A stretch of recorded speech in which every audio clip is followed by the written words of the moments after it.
huge improvements, as well as the full specs for both smartphones. Before we get started though, please like the video if you're a Samsung fan and let me know in the comments what device you're watching this video on.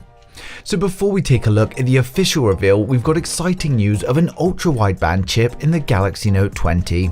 This was confirmed by FCC certification, and ultra-wideband chips have been used in the iPhones for quick file transfer over AirDrop, as well as being used in their new car key feature.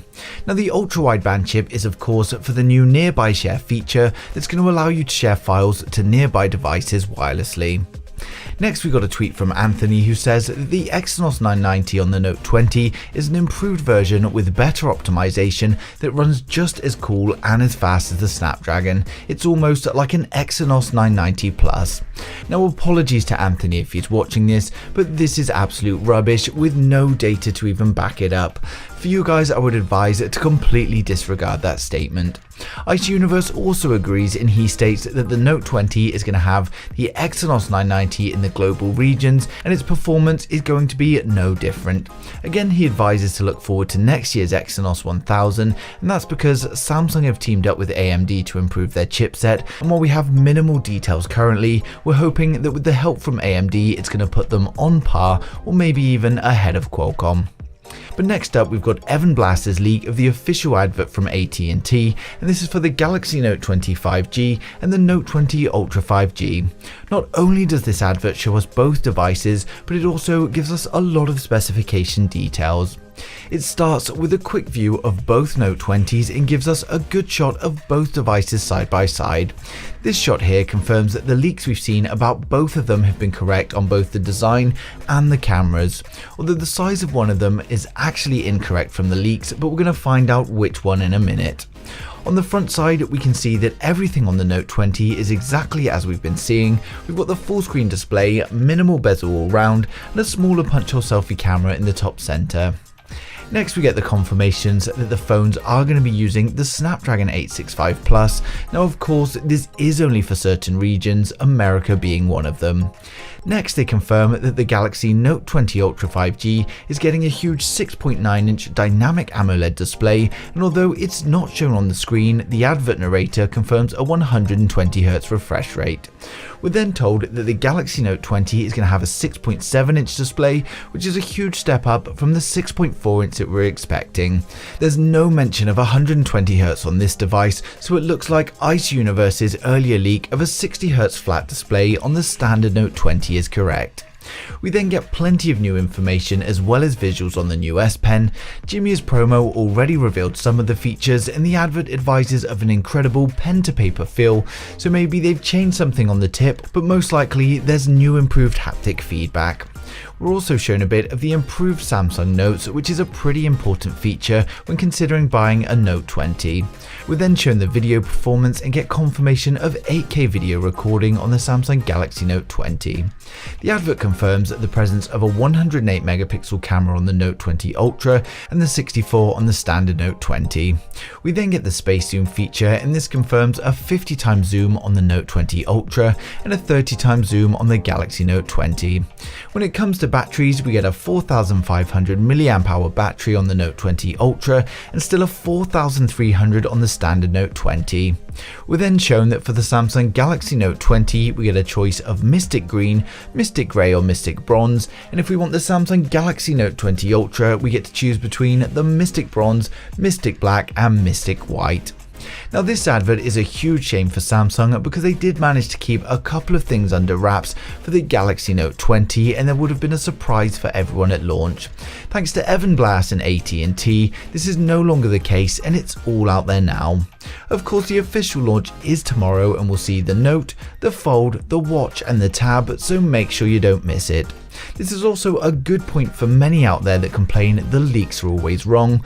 The leaks we've had for the Galaxy Note 20 have been spot on for some time. All the leaks are pretty much correct apart from the display size of the standard Note 20. Now for those that don't believe me, we'll take a look at the video I posted over a month ago. This goes through the specs of the Note 20 and the Note 20 Ultra and you'll see just how accurate they are. The Samsung Galaxy Note 20 is going to be the smaller device, coming in with a 6.42-inch OLED display at a resolution of 2345 by 1080, which gives us 404 pixels per inch. There's a lot of conflicting leaks when it comes to refresh rates, with many claiming the smaller Note 20 is going to come with a 60Hz screen, and many others claiming it will be a 120Hz display. It's going to have an aspect ratio of 19.5 by 9, be protected by Gorilla Glass 6, and it is of course a full screen display with an in-display fingerprint scanner and punch hole selfie camera.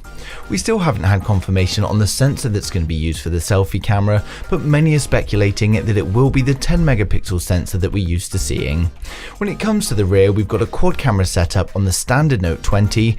It's a 12 megapixel main, a 64 megapixel telephoto, a 12 megapixel ultra wide, and a 3D time of flight depth sensor. Powering the phone is going to be the new Snapdragon 865 Plus in North America and a couple of other regions. Globally, however, it will of course be the Exynos.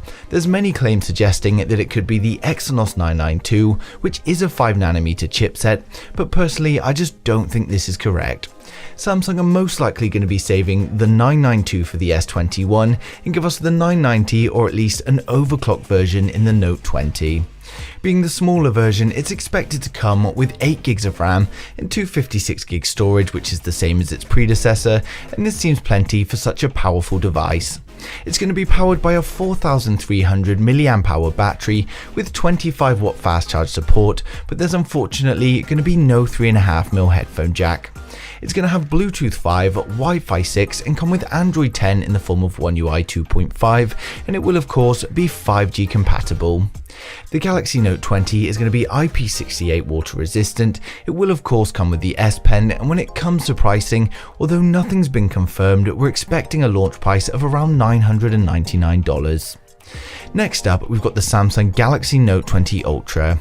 The Note 20 Ultra is of course the largest model of the two, coming with a 6.9-inch OLED display at a resolution of 3096 by 1444. This gives us 497 pixels per inch, and it is of course a 120Hz display.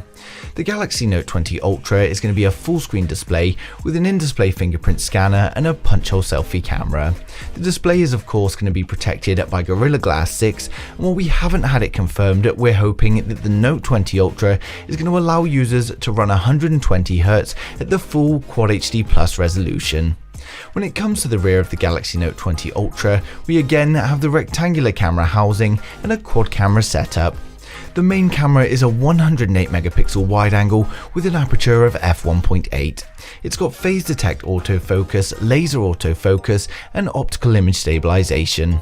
We get a 13 megapixel telephoto lens with an aperture of f3.4. This has phase detect autofocus, optical image stabilization, and it's a periscope lens capable of 5x optical zoom.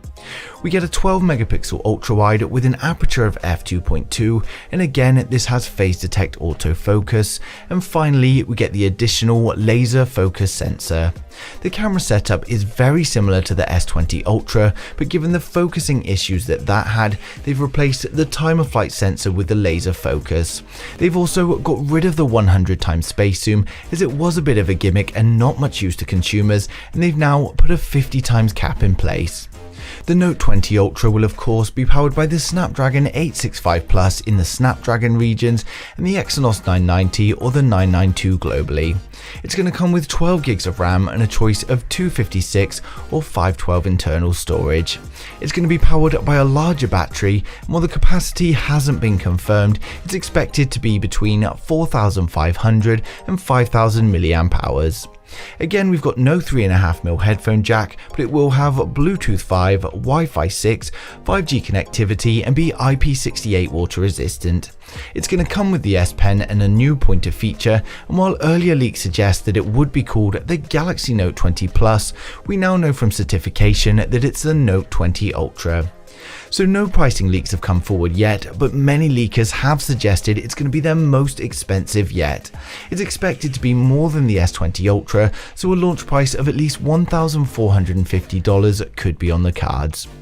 Both Note 20s are going to be launching alongside other phones at the online-only Unpacked event on the 5th of August.